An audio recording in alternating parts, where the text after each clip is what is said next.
So if you want, just take a look at the Narwhal straight.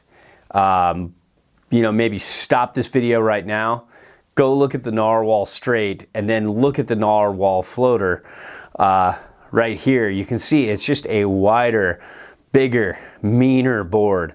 And I wish I had a size down or two compared to the 59 straight I was riding. This is the 61 floater. Still got some water on it from riding it earlier today, and rode it last week too on a powder day, or leftover powder day, but it was really light. The powder was unaffected because it stayed super cold and it wasn't windy.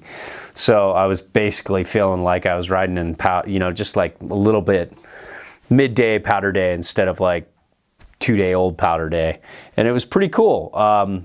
It is a floater. It floats, but it's not very tapered. It's not very surfy. It's very directional, but the tip and tail are the same width or close to it. I think Slash is kind of like anti-taper in their whole line, but this is the big, mean board for the deepest of deep days. And as you can see, it's got, you know, people call it all different kinds of things, like slam back, powder pack, whatever you want to call it. It's just an extra pair of inserts. You know, there's 2, 4, 6 here, and then they add a 7th set all the way back.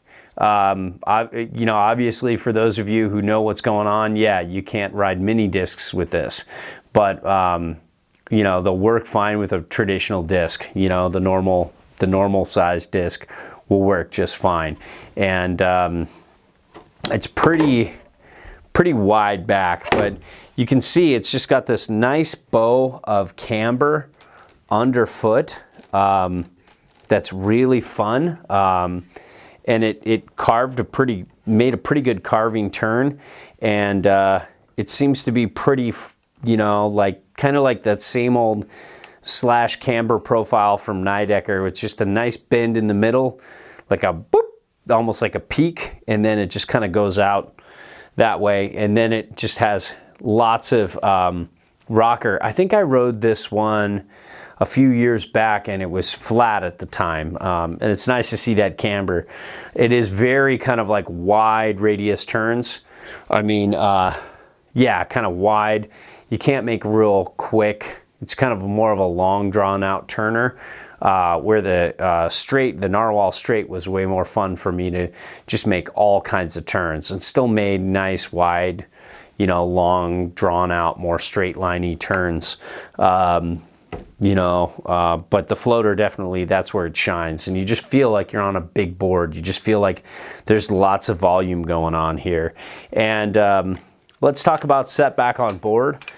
First, you're looking at about 23.5, which is pretty wide for most to use the setback at a 161. And you're looking at about 22.5 there, and you're looking at about, just about 16. So you're looking at about 6.5, maybe 6.25. Maybe this is, you know, 16.25. But that's pretty far back. It's even further back than the straight. It would be fun to see, you know, a setback insert on the straight as well. I think that would make it pretty fun. But you know, because of this feel, even set all the way back, it felt very double-ender. It didn't feel that surfy at all. You know, it felt like you're kind of just basically taking, you know, a double-ender board and setting it all the way back, so you have that directional float, but you still feel that nice feel, like that equal feeling between the feet. So, you know, some people really love it. I kind of like both. I'm into it all, you know, but some, you know, like the Slash riders prefer, you know, that double-ender feel between the feet, even with a setback directional floaty board like this. So there you have it. That's the floater.